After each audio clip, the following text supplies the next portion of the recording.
મિત્રો, કેકમાં પણ આગ લાગી જાય એવી આ ટ્રેન્ડિંગ ફાયર કેક આજકાલ ખૂબ જ ટ્રેન્ડમાં છે અને જ્યાં જુઓ ત્યાં ઇન્ટરનેટ પર બસ આ જ કેકની ચર્ચા ચાલી રહી છે. જી હા, આ જે કેક છે તે રણબીર કપૂર અને આલિયા ભટ્ટે તેમના ઘરે જ્યારે પાર્ટી મનાવી હતી ત્યારે આ રીતે સળગાવી હતી અને એ પછી એ જે વિડીયો છે એટલો વાયરલ ગયો છે કે જ્યાં જુઓ ત્યાં તમને એની જ ચર્ચા જોવા મળશે. તો આજે હું તમારી સાથે આ કેક કેવી રીતે બને છે, એમાં ફાયર કેવી રીતે લાગી શકે, આગ કેવી રીતે લગાવી શકાય એ તમને શીખવાડીશ. આ સાથે તમે ચોકલેટ કેકની રેસીપી પણ ઘરે કેવી રીતે બનાવી શકો છો વિધાઉટ એની પ્રીમિક્સ અને કોઈપણ જાતના ઈંડા કાં તો બટર મિલ્ક કે પછી દહીંના ઉપયોગ કર્યા વગર પાણીની મદદથી હું તમને શીખવાડીશ. તો પહેલાં આપણે ચોકલેટ સ્પંજ બનાવવા માટે શું કરીશું કે અડધો કપ પાણીને આપણે માઇક્રોવેવ કરી લઈશું અથવા તો લુકવોર્મ પાણી તમે લઈ શકો છો એની જગ્યા ઉપર. અને એની અંદર આપણે નાખવાનો છે 1/4 કપનો પણ અડધા જેટલું કોકો પાવડર. દરેક સામગ્રી કેટલા માપમાં લેવી તેનું તમે નીચે લખાણ વાંચી શકો છો. એની અંદર મેં નાખ્યું છે કોફી પાવડર અને એમાં આપણે નાખીશું અડધા કપ જેટલી શુગર પણ. કોફી પાવડરની સાથે આપણે એમાં નાખીશું ઓઇલ, જે હું 1/3 કપનું અડધું ઓઇલ તમારે લેવાનું છે. મેં ટેબલ સ્પૂનમાં એને કન્વર્ટ કરીને તમને આપી દીધેલું છે.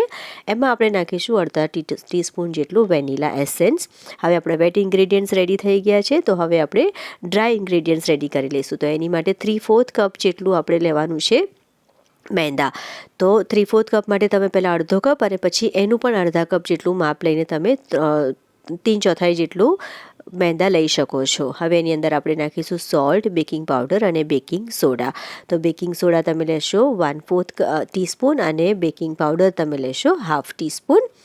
સોલ્ટ તમે નાખી શકો છો ચૂટકી જેટલું. એનાથી તમારું જે ટેસ્ટનો છે ને ખૂબ ફરક પડી જશે. એમાં મીઠાશ જે છે તે ખાસી બેલેન્સ થઈ જશે.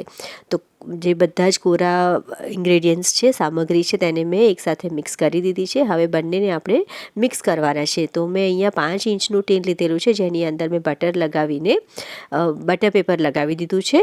તો થોડું થોડું કરીને આપણે કોરો જે સામગ્રી છે એને આપણે ભીની સામગ્રીમાં મિક્સ કરવાની છે. ધીરે ધીરે કરતાં લમ્પ્સ ના રહે એ રીતે તમારે એને મિક્સ કરવાનું છે.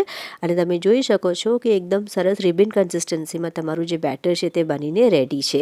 તો આપણે જે 5 ઇંચનું ટીન તૈયાર કર્યું છે ને એની અંદર આપણે રેડી દઈશું અને 180 ડિગ્રી પર પ્રી હીટ કરેલા ઓવનમાં તમારે એને મૂકવાનું છે. આ રીતે ટેપ કરવાથી બબલ્સ પણ નીકળી જશે અને લગભગ 25 થી 30 મિનિટ સુધી તમારે એને બેક કરવાનું છે. હવે ગનાશ બનાવવા માટે મોટાભાગે આપણે 2:1નો રેશિયો લેતા હોઈએ છીએ. મતલબ કે 2 ભાગે ચોકલેટ અને 1 ભાગે આપણે લેવાની છે ક્રીમ. તો હું અહીંયા વેન હૂટનની ચોકલેટ યુઝ કરું છું જે પ્યોર ચોકલેટ હોય છે. તમે ધારો તો એમાં કમ્પાઉન્ડ પણ યુઝ કરી શકો છો, પરંતુ હું મારી બધી કેક્સમાં પ્યોર ચોકલેટ જ વાપરું છું. તો મેં અહીંયા લીધી છે 140 ગ્રામ જેટલી ચોકલેટ. અને પહેલાં હું શું કરીશ કે ચોકલેટને થોડી મેલ્ટ કરી દઈશ. મતલબ કે 80% સુધી મેલ્ટ કર્યા પછી હું એની અંદર એડ કરીશ ક્રીમ. તો ક્રીમને પણ પહેલાં તમારે શું કરવાનું છે કે થોડી ક્રીમ પહેલાં કાઢી લેવાની છે, 2-3 ટીપા જેટલી. અને પછી ફરીથી તમારે પેકેટ ખોલીને ઢાંકીને ફરીથી એને બરાબર હલાવવાનું, તાકી નીચે જે પેલું લિક્વિડ બેસી ગયું હોય તે સારી રીતે મિક્સ થઈ જાય. તમે જોઈ શકો છો કે ક્રીમને પણ મેં ગરમ કરી લીધી છે ચોકલેટ સાથે અને મિક્સ કર્યા બાદ ખૂબ જ સરસ સિલ્કી સ્મૂથ આપણું ગનાશ રેડી થઈ ગયું છે. તો મારો આ સ્પંજ જે છે તે રેડી થઈ ગયો હતો, પણ મને એક નાની કેકનો ઓર્ડર સાંજ માટે આવી ગયો છે એટલે હું હમણાં આ સ્પંજ નહીં વાપરું, પણ મારી પાસે ઓલરેડી સવારનું બનાવેલું એક 6 ઇંચનું સ્પંજ પડ્યું છે જેમાં આજે હું કેક બનાવીશ. કારણ કે આ કેક જે હું બનાવવાની છું તે કોઈના ઓર્ડરની કેક નથી. આ ફાયર કેક હું ખાલી તમને બતાવવા માટે બનાવી રહી છું અને તે અમે લોકો ઘરમાં જ ખાઈ જઈશું. એટલા માટે હું મારી પાસે જે સ્પંજ હમણાં રેડી કરેલો છે, જે સેમ રેસીપીથી બનાવેલો છે, એ જ યુઝ કરવા જઈ રહી છું. તો સૌથી પહેલાં ઉપરનું લેયર આપણે કાઢી નાખીએ અને આ સ્પંજને હું 2 ભાગમાં ડિવાઈડ કરી દઈશ આ રીતે. હવે એના માપનું આપણે બોર્ડ લઈ લેવાનું છે અને જે આ ગનાશ છે ને તે 1 કલાક પછી જોયું તો ઘણું જાડું થઈ ગયું હતું. તો એને સ્મૂધ કરવા માટે મેં એને બીટ કરી લીધું છે જેથી એ થોડું સ્મૂધ થઈ જાય, સોફ્ટ થઈ જાય અને સરસ રીતે એનો કલર પણ ચેન્જ થઈ જાય. તો હું એમાં નીચે શું કરીશ કે ફ્લેટ બેઝ મૂકી દઈશ. એમાં થોડું પાણી નાખીને તમારે એને સોક કરવાનું રહેશે જેથી તમારી ચોકલેટ કેક ખૂબ જ સોફ્ટ બને. પાણીની નાખ્યા પછી તમારે આંગળીની મદદથી આ રીતે ચેક કરવાનું છે કે તમારું સ્પંજ બરાબર સોક થયું છે કે નહીં. હવે એની ઉપર ગનાશનું પાતળું લેયર પહેલાં લગાવવાનું છે અને આપણે આજે કોઈ પણ જાતની વિપિંગ ક્રીમ નથી યુઝ કરતા એટલે હું ગનાશના જ બીજા લેયરથી એને વચ્ચે ફિલ કરી દઈશ.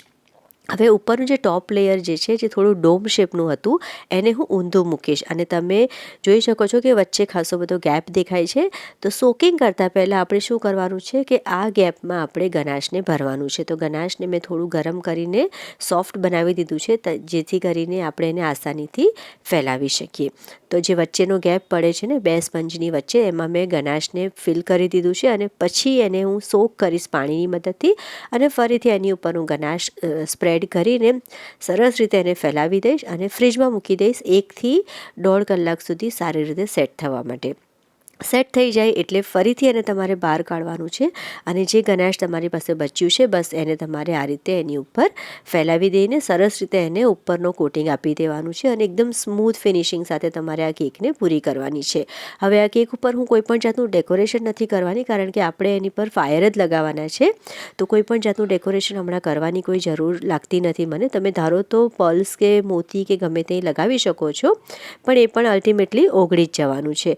તો અહીંયા હું ફાયર લગાવવાની છું એટલા માટે શું કરીશ કે એક મોટું કન્ટેનર મેં લીધું છે. તમે ધારો તો એક પણ ડિશ કે પ્લેટ લઈ શકો છો જેની પર મેં જાલી મૂકી છે અને જાલી ઉપર મેં મારી કેક મૂકી છે જેથી કરીને જ્યારે આગ લાગે તો નીચે કોઈ કપડું કે કશું ના રહે જેનાથી આગ લાગવાની સંભાવના રહે. હવે સૌથી પહેલાં મેં બ્રાન્ડીથી ટ્રાય કર્યું હતું. તમે ધારો તો જે પણ લીકર લઈ શકો તે યુઝ કરી શકો છો, બ્રાન્ડી કાં તો વિસ્કી કાં તો રમ.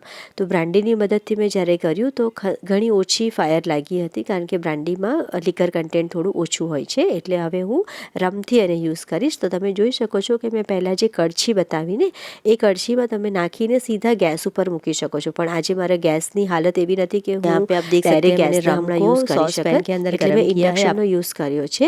પણ તમે કળછીમાં લઈને જ્યારે આગ ચાલુ થઈ જાય કળછીમાં લાગવાની ત્યારે એ આગ તમે ફેલાવી શકો છો.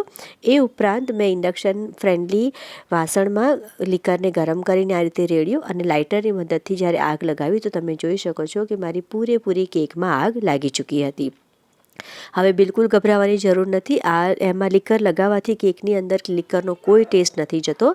એ સાબિત કરવા માટે જ મેં મારી દીકરીને પણ આ કેક ચખાવી છે કારણ કે ગરમ કરવાથી લીકર જે છે ને તે બાષ્પીભવન થઈને ઉડી જાય છે. માટે બેબીએ પણ ચાખી અને પછી મેં પણ ચાખીને જોયું તો ચોકલેટ કેકનો જ ખાલી ટેસ્ટ આવતો હતો. લીકરનો કોઈ પણ પ્રકારનો ટેસ્ટ નહોતો આવતો અને યકીન માનો ખૂબ જ સરસ કેક બની છે, ખૂબ જ ટેસ્ટી કેક બની છે. અને આ તો ખાલી ટ્રેન્ડ છે એટલે ફોલો કરવું હોય તો તમે આ કેક શીખી શકો છો. બાકી આમાં કંઈ બીજું એવું કંઈ ખાસ હતું નહીં. તો આ વિડીયો તમને કેવો લાગ્યો? જો તમને ગમ્યો હોય તો લાઇક, શેર અને સબસ્ક્રાઈબ કરવાનું ના ભૂલતા. Happy baking.